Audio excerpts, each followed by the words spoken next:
Hey guys! So in this video, I'm going to formally introduce you to my saltwater tank.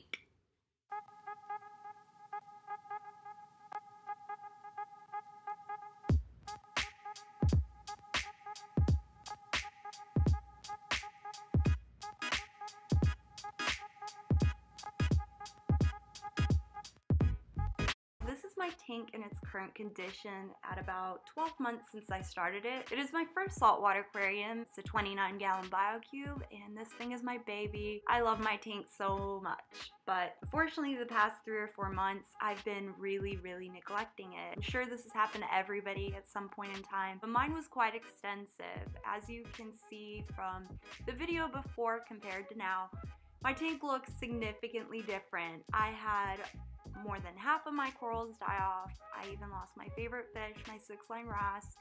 My parameters are off the wall insane, and the corals that I have left are just very unhappy, very unsettled, a little bit of die off. It's not looking too great, but over the next few weeks, I hope to get those parameters up and stable again and document how I turn this tank from its kind of rough condition right now to looking great again. So I'm going to introduce you to my corals now and show you what's going on in there. So this is my multicolored hammer. I call it my showpiece coral because it takes up so much room in my tank, but when I bought it, it was actually a whole lot bigger. It came with something like 150 heads. It was really crazy. What I ended up doing is I split this thing in half, put it on both sides of the tank, so those two were actually once the same coral, which is pretty cool. I definitely love this coral. It is my favorite in the tank by far because of the pretty multicolors. Fortunately, there's a lot of die-off though on it because my urchin knocked it over while I was neglecting my tank. I didn't pick it up in time, but I'm planning on moving it because as you can see, there's not a lot of die-off on this side, so hopefully it will become the true showpiece once again. This is my green frog spawn. It is one of the first corals I ever added to my tank, and at the time it was really exciting because it was probably the biggest thing I'd ever seen. It only had 2 heads, but it was massive to me because I was sticking to only frags and little pieces. I was too scared to really invest. But now this thing has grown so much. It has taken over this entire rock.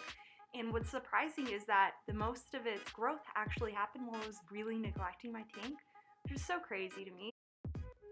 This is the last surviving frag, which is really sad to say. It is a golden hammer, although it doesn't look like a golden hammer under my Biocube stock lights. It is. It's kind of growing awkwardly here because the water is very shallow, but I have no idea what to put up here, so it's kind of just hanging out for the time being. I always get asked if this coral is an anemone or a torch, and it is a torch. I'm kind of really scared of anemones because one would just wreak havoc in my little nano tank. But this thing came with 3 heads when I bought it. I think it's grown to something like 5 or 6 now, although it is not fully extended because my water parameters are still pretty bad and it's not very happy, but hopefully it should extend again soon and be nice and big and beautiful once again once I get everything sorted out.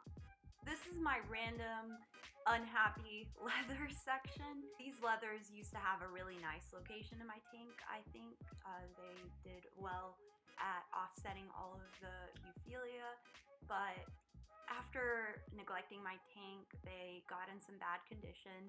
They didn't have enough light, so they're not looking too well at the moment. I kind of just stuck them here randomly because I didn't have anywhere to put them for the time being, but I hope that in the future they'll grow back to be really nice and thriving again. So they kind of just are stuck here in the meanwhile until I can figure out what to do with them. The bubble monster. This thing has given me so much trouble since I bought it because I bought it online and it was much bigger than anticipated once it arrived. Little did I know it is extremely aggressive. When it's placed anywhere even remotely close to other corals, it unleashes these, up to 5-inch tentacles that just sting everything. I used to have a nice kind of isolated position in my tank, but After a lot of the corals died, I didn't have anything to place in the middle, so I kind of just stuck this there. Of course, it's trying to aggressively sting everything near it, so it's not going to stay here for long. Also, it's having a little bit of troubles because of the giant urchin next to it that just harasses and sometimes has popped a couple of the bubbles, but I'm going to find a new spot for it soon. I'm just not sure where yet. This is my Xenia rock. I knew it was the grower when I bought it, but I really had no idea the extent of just how fast it grows. This thing pops up all over my tank and has taken over this entire rock in just the span of, I think, a month. So it is really fast growing. But I really like this coral because it kind of offsets all the green. I tend to pick green corals. I like them a lot. I don't know why. But I really love this coral. It is super hardy and I think it makes a great filler. Here are my poor zoas, which are under Xenia attack. I should have taken care of this problem much earlier, but I'm kind of really scared of zoas. This was my first coral. When I bought it, I had no idea anything about it until I got home. I searched it up, found out it was deadly, or could be potentially deadly if you mishandle it. Got really scared and haven't really touched this coral since. So right now it's under Xenia attack, but I'm planning to frag that Xenia off really soon and get those zoas nice and happy again. And there's my yellow watchman goby also.